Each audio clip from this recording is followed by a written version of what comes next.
이번 시간에 같이 볼 내용은 수열입니다. 보통 선생님은 수열이라는 단어를 처음 시작하게 되면 학생들에게 꼭 이 질문을 해요. 수열이 뭘까? 진짜 학문적인 대단한 걸 질문하는 건 아니고요. 그냥 좀 다들 쉽게 대답할 수 있거든요. 그래서 한번 물어보는 거야, 애들에게. 수열이 뭘까? 라고 물으면 대부분의 학생들이 뭐라고 부르냐면 조금 머뭇머뭇대다가 술을 나열한 거 아니에요? 이렇게 묻는단 말이야, 다시. 근데 그게 틀리지 않는다는 거지. 그래서 수열이라고 하는 것 자체는 그렇게 어려운 뜻을 가지고 있지 않아요. 그래서 지금 한번 같이 읽어보면서 그 뜻을 조금 더 디테일하게 살펴보긴 할 건데 학생들이 알고 있는 그대로라고 보시면 됩니다. 자, 첫 번째 수열의 뜻. 어떤 규칙에 따라 차례로 나열한 수의 나열, 수열이라고 하고 수열을 이루고 있는 각각의 수를 그 수열의 항이라고 한다. 이때 각 항을 앞에서부터 차례로 첫째 항, 둘째 항, 셋째 항, n번째 항 그리고 또는 제1항, 제2항, 제3항, 제-n항 이렇게 부르겠다라고 되어 있는 겁니다.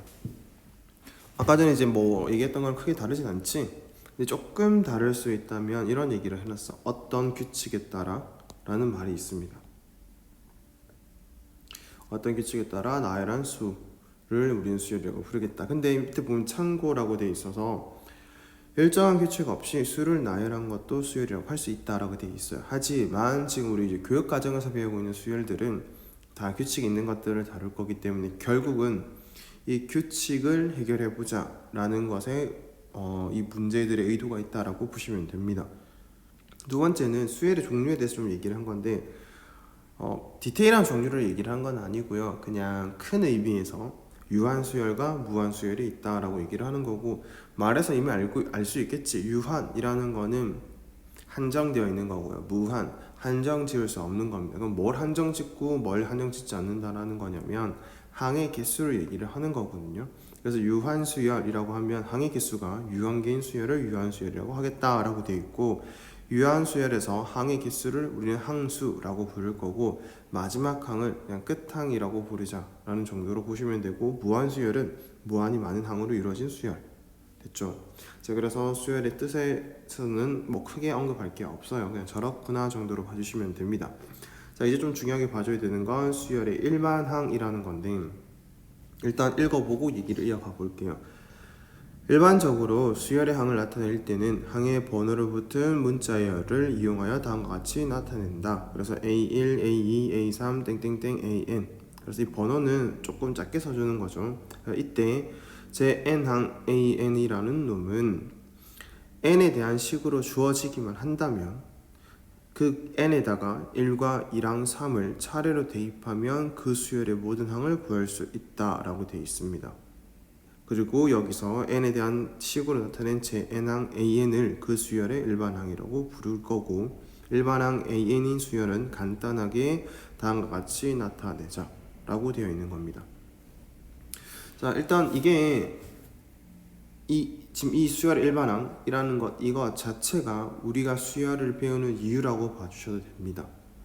아까 전에 선생님이 첫 번째 뭐라 그랬냐면 수열이라고 하는 거가 수를 나열한 걸 뜻하는 건데, 우리가 지금 교육 과정에서는 규칙을 가지고 있는 수의 나열이라고 부르면 된다고 했거든.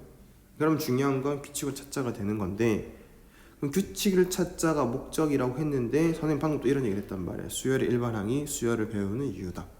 그러면 이 수열의 일반항을 뭐라고 생각하면 되냐면 방금 말한 그 규칙을 다 담고 있는 항이다 라고 보시면 됩니다. 알겠죠? 자, 그래서 우리가 이제 이렇게 생각하면 돼. 일반항을 구한다라는 것 자체는 그 수열의 규칙을 다 구했다라고 보시면 된다는 거예요. 그렇기 때문에 일반항이라고 불러요. 지금 다루고 있는 수열 자체의 모든 특징을 다 나타낼 수 있는 항이다. 모든 거를 다 아우를 수 있는 항이다. 모든 항들을 일반화시킨 항이다. 이런 뜻으로 보시면 됩니다. 됐나요? 자, 그럼 좀 디테일하게 한 번 더 살펴볼게요. 자, 이 세 번째 줄부터 보시면 이때 제 n항 AN이 n에 대한 식으로 주어지면 그 n에다가 1, 2, 3을 차례로 대입하면 그 수열의 모든 항을 구할 수 있다. 그 수열의 모든 항을 구할 수 있다. 이렇게 되어 있는 거야. 됐지? 한번 예를 들어볼게. 이 문구를. 자, an이라고 하는 것을 예를 들어서 선생님이 2n 플러스 1이라고 썼다고 쳐요. 자, 말 그대로 이거는 그러니까 말 그대로 이 an은 뭘 뜻하는 거다? 주어진 수열의 몇 번째 항이다? n번째 항이다. 근데 그 n번째 항이 다음과 같은 n에 관한 식으로 주어져 있기 때문에 이 n 대신에 1을 넣게 되면 넣어서 계산해 보니까 3. 그리고 이게 어떤 의미를 가지고 있냐면 주어진 수열의 첫 번째 항의 값이 뭐가 됐다? 3이 됐다를 뜻하게 된다. 자, 똑같이 이번에는 2를 넣게 되면 A2라고 하는 것은 5가 된다. A3이라고 하는 것은 7이 된다. 해보니 내가 하나씩 n 대신에 대입을 하기만 하면 모든 항의 값을 구할 수 있겠구나. 이 AN이라고 하는 것을 내가 지금 나열하려고 하는 수열들의 가장 일반적인 항이라고 부르고, 그리고 그걸 진짜로 일반항이라고 하면 되겠구나. 이거 하나 알면 모든 것들의 값을 찾을 수 있겠구나. 됐니? 이런 걸 표현을 한 거야. 됐지? 자, 근데 이거 있잖아요. 지금 방금 그것들을 하면서 혹시 떠오르는 게 있을까요? 이걸 하면서 떠오르는 거. 조금 이런 거 비슷한 거 한 거 같지 않아? 자, 우리가 이런 짓을 어디서도 해봤냐면 함수에서도 해봤어요. 자, 선생님 이번에 이렇게 한번 써볼게요. 위에서는 분명 수열 an이라고 해서 2n 플러스 1이라고 썼는데, 이번에 함수라고 해서 fx는 2x 플러스 1이라고 써볼게요. 됩니까? 자, 함수는 일단 제일 중요한 게 관계식도 중요하긴 하지만 어쨌든 함수에서 제일 중요한 건 정의역과 공역에 대한 얘기를 해야 되겠지. 자, 이 함수를 두 가지로 한번 해볼게. 이 함수 f라고 하는 놈을 자, 실수로 대응되고 있는 함수라고 얘기를 해볼 수도 있겠지만, 자, 두 가지로 얘기한다고 했으니까 이 함수 fx를 이번에 이렇게 얘기해 볼게요. 자연수에서 실수로 대응되는 함수였다라고 한번 얘기를 해볼게. 같은 관계식을 가지고요. 됩니까? 자, 그러면 우리가 이 실수에서 실수로 간다는 건 진짜 말 그대로 x 대신에 모든 실수를 다 넣어봐서 나오는 값들을 모아본 거야. 그 함수를 f라고 부르자는 얘기고요. 두 번째, 자연수에서 실수로 가자는 거는 정의역을 자연수로 했다는 건 x 대신에 넣을 수 있는 값들이 자연수인 거야. 자연수만 있는 거지. 자, 그럼 위에 것도 무수히 많은 값을 가지고 있을 거고 밑에 것도 무수히 많은 값을 가지고 있겠지만, 밑에 거는 그나마 조금 나열을 해볼 수 있을 거거든요. 해볼까요? 1 넣으면 F1이 될 거고, 2 넣으면 F2가 될 거고, 3 넣으면 F3이 될 거고, 이런 것들을 다 나열을 해보시면 됩니다. 끝까지 나열할 수는 없어요. 자, 그럼 이제 이 F1 값은 얼마입니까? 3입니다. F2 값은 얼마입니까? 5입니다. F2 값은 3 값은 7입니다. 이렇게 볼 수 있다는 거지. 실수라고 했을 때는 너무 많잖아. F1, F1.1, F1.2, F1.2, 9 엄청나게 많은 것들이 있기 때문에 나열 자체를 할 수가 없거든. 그렇지만 이제 밑에 것들은 나열을 해보니, 얘들아, 밑에 것들은 이 부분은 나열을 해보니 누구랑 비슷해요? 지금 이거랑 비슷하잖아. 정확하게 얘기하면 똑같잖아. 맞지? 자, 그러니까 우리가 여기서 알 수 있어야 되는 건 뭐냐면 수열도 결국은 뭐다? 함수다. 근데 어떤 함수다? 정의역이 자연수로 제한되어 있는 함수다. 이렇게 보시면 됩니다. 그럼 수열의 일반항을 찾는다라는 거는 함수에 뭘 찾는 거랑 똑같다? 관계식을 찾는 거랑 똑같다. 그럼 이제 여기 또 하나 질문. 함수는 표현하는 방식이 지금처럼 관계식만 있는 건가? 아니지. 뭐도 있어요. 맞습니다. 그래프라는 놈도 있습니다. 관계식이 있으면 거기에 맞는 그래프가 있는 거지. 자, 그럼 봐봐요. 지금 함수 fx의 그래프를 그려본다라고 얘기를 하면 실수 전체에 있는 거 해당하는 것부터 먼저 그려볼게요. 그러니까 실수에서 실수로 대응되는 함수 fx를 그려본다고 치면 이렇게 그려질 거야. 자, 기운 정도 이런 거 너무 신경 쓰지 마세요. 자, 그래서 이걸 fx는 2x 플러스 1이라고 한다는 거지. 됐지? 모든 거 다 찍어보면. 근데 만약에 자연수에서의 함수 fx를 얘기를 한다고 치면, 자, 이 fx를 2x 플러스 1이라고 한다고 했었을 때 관계식 달라지진 않으니까 대신 정의역이 누구라고요? 자연수라고요.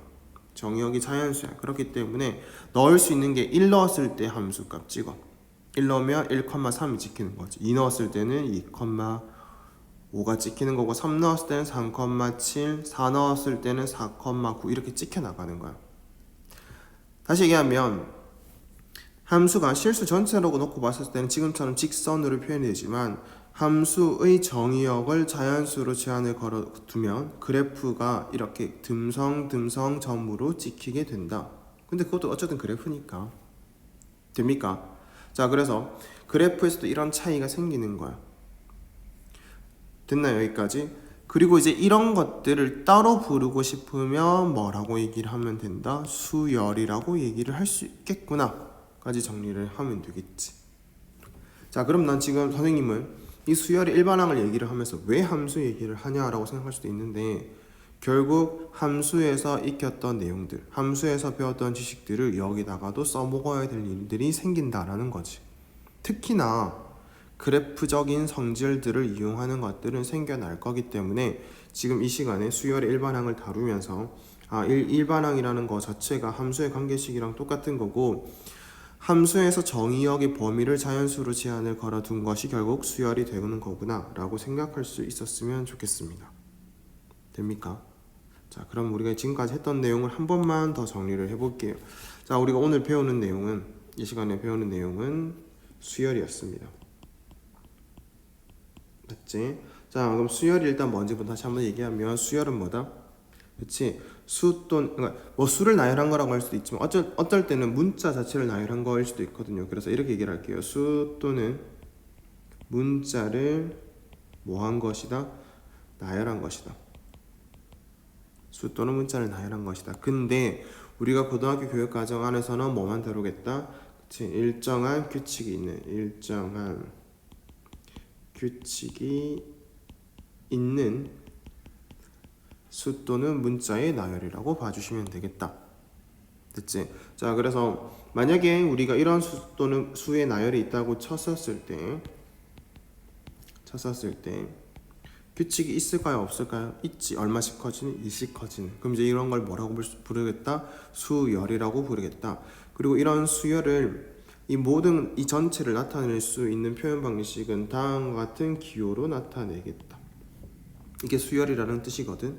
그럼 이건 수열 AN이라는 놈을 지금처럼 1, 3, 5, 7, 9 이런 것과 똑같이 보겠다. 그렇다면 여기 있는 이 1이라고 하는 놈을 뭐라고 부르자?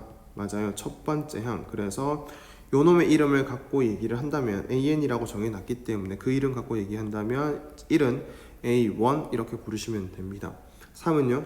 A2라고 부르면 되고요. 5는 A3이라고 부르면 되겠다. 그래서 이렇게 쭉 나열을 했었을 때 서로 대응되는 관계가 만들어진다. 됐죠? 첫 번째 항은 1이고 두 번째 항은 3이고 세 번째 항은 5다. 또는 첫 번째 항은 A1이고 두 번째 항은 A2고 세 번째 항은 A3이다. 이렇게 표현을 하시면 됩니다. 자, 그럼 이렇게 나열한다고 했었을 때 제일 중요한 건 뭐였다? 맞습니다. 몇 번째 항? N번째 항. 제일 중요한 건 여기 있는 이 N번째 항이 제일 중요하더라. 그러니까 이 이후로도 나열이 되지만 이 N번째 항을 찾는다라는 것은 결국 뭘 찾는 거다? 이 수열의 규칙을 찾는 것과 똑같은 거다. 왜냐? 이 N번째 항의 다른 이름이 무엇이니까? 일반항이니까. 이런 항들 하나, 첫 번째 항, 두 번째 항, 세 번째 항 이렇게 있잖아요. 그걸 모두 다 아우를 수 있는 이 모든 것의 규칙을 다 담고 있는 가장 일반적인 항. 그래서 일반항 이렇게 부른다. 그럼 이제 이 일반항을 찾는 게 우리가 규칙을 찾는 것과 똑같은 거고 이 일반항을 알게 되면 모든 항들의 값을 알 수 있게 된다. 됐을까요? 그게 수열의 목적이 될 것이다. 됐지 얘들아? 그럼 자, 그런 걸 이제 우리는 N번장이라고 했으니까 당연히 AN이라고 부를 건데 이 AN은 이런 1, 3, 5, 7, 9의 변화를 다 담고 있는 식이 될 것이고요. 지금 보시면 알겠지만 1 넣었을 때 1 나와야 되고요. 여기서 말한 1 넣었을 때는 N이라고 하는 놈에게 결국 이 N 대신에 얼마 넣는지를 보는 거잖아. 맞죠? 그래서 N 대신에 1 넣으면 자, 얘가 되는 거지. n 대신에 2 넣으면 얘가 되는 거고요. 여기다가 쓰면 잘 안 보이나? 자, n 대신에 2 넣은 거 이렇게 될 거기 때문에 변화가 결국 n에 따라서 나타나는 거고 n이 변수가 될 거기 때문에 여기는 n에 관한 식으로 나오게 될 겁니다. 됐지? 그러면 1 넣었을 때 1 넣고요. n 대신에 2 넣었을 때 3 넣고요. n 대신에 3 넣었을 때 5가 나온다. 아, 일반항은 2n-1이라는 관계식을 가지게 되겠구나 라고 찾는다면 이 수열의 규칙 다 발견한 것이고 내가 이 수열에서 이루고자 하는 거 다 이뤘다라고 보실 수 있다라는 겁니다. 됐나요? 그리고 이제 이 마지막으로 결국 이 수열이라고 하는 것은 방금과 같은 과정들을 잘 생각해 보면 결국 누구랑 같은 것이다? 함수랑 같은 것이다. 정확하게 얘기하면 함수 안에 있는 거지. 왜냐 함수는 진짜 너무 많은 것들의 대응을 다 다루고 있거든요. 그러니까 대응관계를 정의역과 공역에서 대응관계를 우리가 함수가 존재할 수 있는 조건을 만족시키면서 대응을 시키면 그걸 전부 다 함수라고 부르는 건데 이 수열이라고 하는 건 그 함수에서 어떤 걸 뜻하는 거다? 자연수에서 실수로 대응되는 것들을 다룬 걸 우리는 뭐라고 부를 것이다? 수열이라고 부를 것이다. 함수 안에서도. 됐어요? 그래서 함수의 관계식, 함수의 그래프 이런 것들과 연관지어서 문제가 나올 수도 있고 연관지어서 생각할 수 있어야 된다 까지 정리를 해주시면 지금 첫 번째 수열의 단원에서 우리가 하려고 하는 건 다 했다라고 볼 수 있을 것 같아요. 그래서 보통 우리가 이제 이 수열을 배우면 처음에 이 내용을 그냥 굉장히 가볍게 하고 넘어가시는 분들이 많은데 지금 했던 내용들을 정확하게 알고 있는 게 중요합니다. 그래야 이 다음부터 배우게 될 여러 가지 수열에 대한 것들을 다룰 때 이런 걸 하고자 하는 거구나 라는 생각이 들 수 있거든요. 아셨죠? 그래서 꼭 지금 이 수열을 잘 정리를 하셨으면 좋겠습니다.